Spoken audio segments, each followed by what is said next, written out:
Bismillahirrahmanirrahim. Assalamualaikum warahmatullahi wabarakatuh. Alhamdulillahirrabbilalamin. Wa bihi nasta'inu ala umuri dunya wa din wa ala alihi washabihi ajmain, amma ba'du.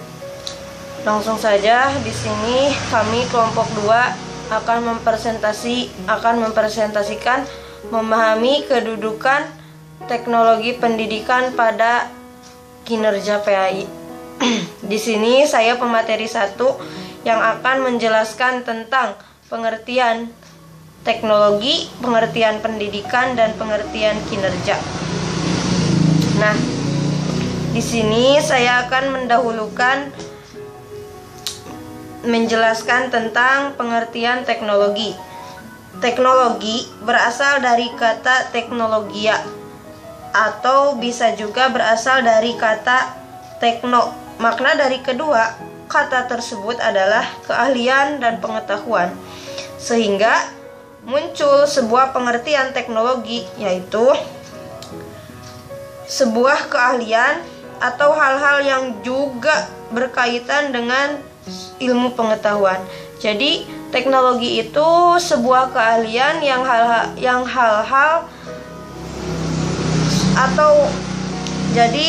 teknologi itu sebuah keahlian atau hal-hal yang berkaitan juga dengan ilmu pengetahuan.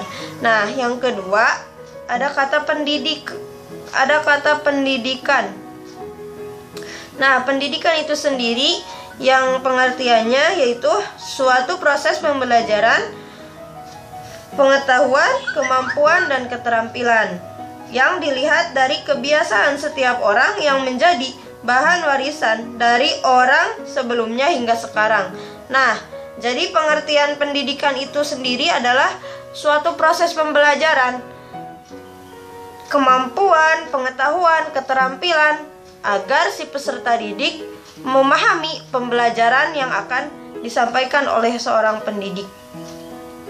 Yang ketiga, kinerja. Kinerja adalah kependekan dari kinetika energi kerja yang berasal dari kata performance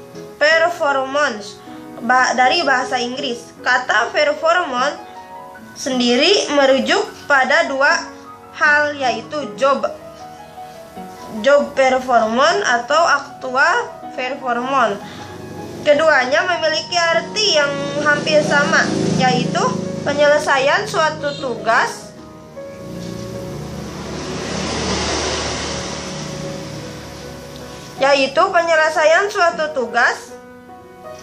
dengan penerapan pengetahuan, keterampilan, dan kemampuan. Nah, jadi kinerja itu penyelesaian suatu tugas yang melibatkan pengetahuan, keterampilan, dan pengetahuan. Menurut Gary Dessler, kinerja sama dengan prestasi kerja yang harus akhirnya dihitung dan membandingkan hasil pekerjaan dengan tolak ukur yang sudah ditetapkan. Nah, jadi menurut Gary Dessler ini, kinerja itu adalah prestasi kerja yang harus hasilnya dihitung dengan pekerjaan yang kita kerjakan. Mungkin itu materi yang pertama yang saya sampaikan, dan akan dilanjut kepada pemateri yang kedua.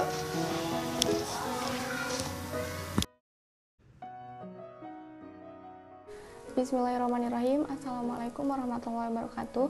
Saya Mila Helmalia Putri. Di sini saya akan menjelaskan poin B, yaitu kedudukan IT bagi pendidikan. Sudah selayaknya lembaga-lembaga pendidikan yang ada segera memperkenalkan dan memulai penggunaan teknologi informasi dan komunikasi TIK sebagai basis pembelajaran yang lebih mutakhir. Hal ini menjadi penting mengingat penggunaan IT merupakan salah satu faktor penting yang memungkinkan kecepatan transformasi ilmu pengetahuan kepada para peserta didik. Generasi bangsa ini secara lebih luas dalam konteks yang lebih spesifik dapat dikatakan bahwa kebijakan penyelenggaraan pendidikan baik yang diselenggarakan oleh pemerintah daerah maupun masyarakat harus mampu memberikan akses pemahaman dan penguasaan teknologi mutakhir yang luas kepada para peserta didik. Program pembangunan pendidikan yang terpadu dan terarah yang berbasis teknologi paling tidak akan memberikan multiplier efek dan nuruturan efek terhadap hampir semua sisi pembangunan pendidikan, sehingga IT berfungsi untuk memperkecil kesenjangan penguasaan teknologi mutakhir, khususnya dalam dunia pendidikan. Pembangunan pendidikan berbasis IT setidaknya memberikan dua keuntungan. Yang pertama, sebagai pendorong komunitas pendidikan, termasuk guru, untuk lebih apresiatif dan proaktif dalam memaksimalisasi potensi pendidikan. Yang kedua, memberikan kesempatan luas kepada peserta didik memanfaatkan setiap potensi yang ada dapat diperoleh dari sumber-sumber yang tidak terbatas. Adapun kedudukan IT dalam pendidikan yang lain adalah: yang pertama, mempermudah kerjasama antar pakar dengan mahasiswa, menghilangkan batas ruang, jarak, dan waktu.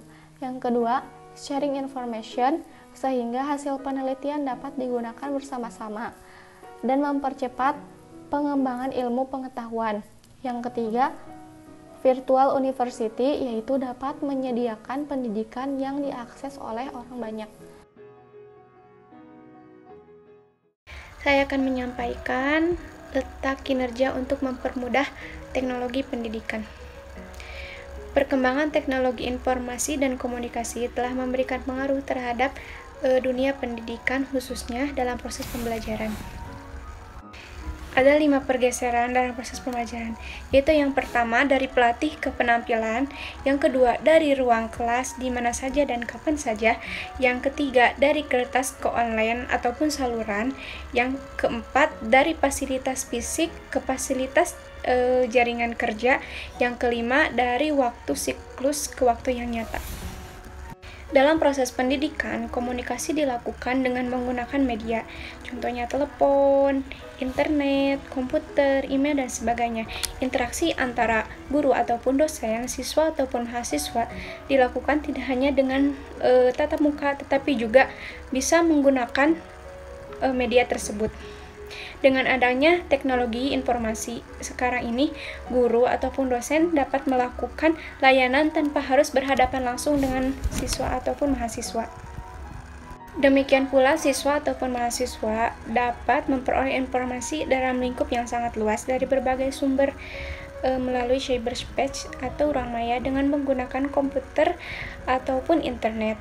Hal yang paling mutakhir adalah berkembangnya apa yang disebut cyber teaching ataupun pengajaran maya, yaitu proses pembelajaran yang dilakukan dengan menggunakan internet.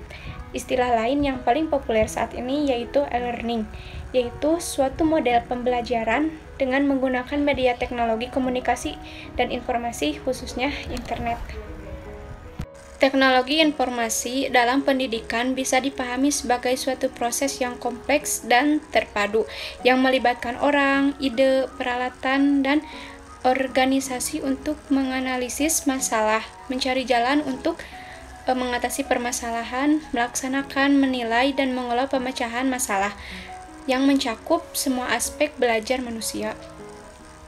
Sejalan dengan itu, maka lahirnya teknologi informasi dalam pendidikan diawali adanya masalah dalam pendidikan itu sendiri.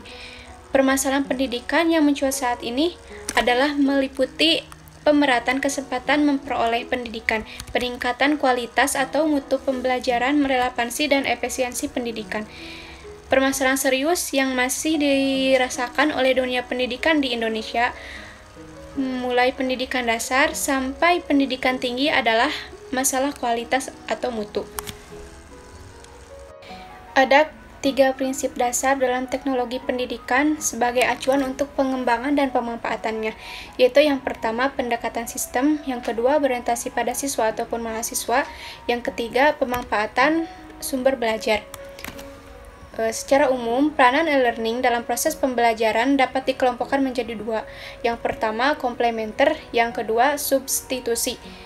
Komplementer mengandaikan bahwa cara pembelajaran dengan pertemuan tatap muka masih berjalan, tetapi ditambah dengan model interaksi berbantuan teknologi informasi.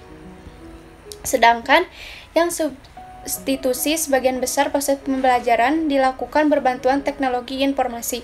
Saat ini, regulasi yang dikeluarkan oleh pemerintah juga telah memfasilitasi pemanfaatan e-learning sebagai substitusi proses pembelajaran konvensional. Surat Keputusan Menteri Pendidikan Nasional Nomor 107 U2001 dengan jelas membuka koridor untuk penyelenggaraan pendidikan jarak jauh, di mana e-learning dapat memainkan perannya. Dan 6 prinsip yang sangat penting untuk diingat agar e-learning betul-betul tepat sasaran dan mampu menggugah semangat belajar peserta didik dalam mengarungi samudera ilmu pengetahuan. Contoh teknologi yang nyata di era sekarang sangat banyak, mulai dari teknologi yang kita sering gunakan seperti handphone, laptop, mesin-mesin, mobil, motor, dan lainnya. Seiring perkembangan teknologi yang semakin maju, tentu akan lebih banyak lagi teknologi yang muncul. Poin D yaitu meningkatnya kinerja PAI. Menurut Association for Education, Communication and Technology atau disingkat AEC 2004, teknologi pendidikan didefinisikan sebagai the study and ethical practice of facilitating learning and improving performance by creating, using, and managing appropriate technological process and resource. Ini adalah definisi terbaru yang mengatakan bahwa teknologi pendidikan adalah studi dan praktek etis dalam upaya mendefinisikan pembelajaran dan meningkatnya kinerja dengan cara menciptakan, menggunakan ataupun memanfaatkan, dan mengelola proses dan sumber-sumber teknologi secara tepat. Tujuan utamanya yaitu yang pertama, memecahkan masalah belajar atau memfasilitasi pembelajaran agar efektif, efisien, dan menarik. Yang kedua, meningkatnya kinerja. Dalam teknologi pendidikan, improving performance atau diterjemahkan sebagai meningkatnya kinerja lebih sering merujuk pada suatu pernyataan mengenai keefektifan. Bisa merupakan cara-cara yang diharapkan membawa hasil yang berkualitas. Produk yang diharapkan dapat menciptakan proses belajar yang efektif dan perubahan-perubahan kompetensi yang dapat diterapkan di dunia nyata. Makna belajar itu pun merupakan suatu rangkaian proses interpretasi berdasarkan pengalaman yang telah ada. Interpretasi tersebut kemudian dicocokkan pengalaman-pengalaman terbaru. Efektif seringkali berdampak pada efisiensi, yaitu hasil yang dicapai dengan penggunaan waktu, tenaga, dan biaya seminim mungkin. Namun, apa yang dimaksud dengan efisiensi sangatlah tergantung pada tujuan yang hendak dicapai. Efisiensi dalam gerakan pengembangan instruksional sistematis didefinisikan sebagai menolong peserta didik untuk mencapai tujuan yang telah ditetapkan sebelumnya yang diukur dengan evaluasi struktur, contohnya tes ulangan dan sebagainya. Oleh sebab itu, proses kegiatan belajar dilakukan dengan tahapan-tahapan yang sistematis. Pandangan ini berbeda dengan pendekatan cara belajar konstruktivitis. Cara pandang konstruktivitis menekankan pada posisi peserta didik yang menentukan tujuan mereka sendiri dan bagian apa yang hendak dipelajari. Belajar yang benar ataupun berhasil adalah apabila ilmu pengetahuan yang didapat dipahami secara mendalam, dialami, dan diterapkan untuk mengatasi masalah-masalah di dunia nyata, bukan berdasarkan hasil ujian ataupun ulangan. Konstruktivisme cenderung mempersoalkan perancangan lingkungan belajar daripada pentahapan kegiatan pembelajaran. Lingkungan belajar ini merupakan konteks yang kaya, baik dari landasan pengetahuan, masalah yang otentik, dan perangkat yang digunakan untuk memecahkan masalah. Itu sebabnya efisiensi tergantung pada apa tujuan yang hendak dicapai dalam proses pembelajaran. Sementara kata performance atau kinerja merujuk pada dua hal yang saling berkesinambungan, yaitu yang pertama, kemampuan peserta didik untuk menggunakan dan mengapresiasikan kompetensi baru yang telah dicapainya, bukan sekedar mendapat pengetahuan kemudian stagnan. Namun, pengetahuan itu meningkatkan kompetensi dan kompetensi tersebut dapat diaplikasikan secara nyata. Yang kedua, selain mendorong peserta didik memiliki kompetensi yang lebih baik, alat dan ide-ide teknologi pendidikan dapat membantu para guru maupun perancang pembelajaran menjadi tenaga pendidikan yang lebih mumpuni. Hasilnya, mereka dapat menolong berbagai institusi mencapai tujuan dengan lebih baik.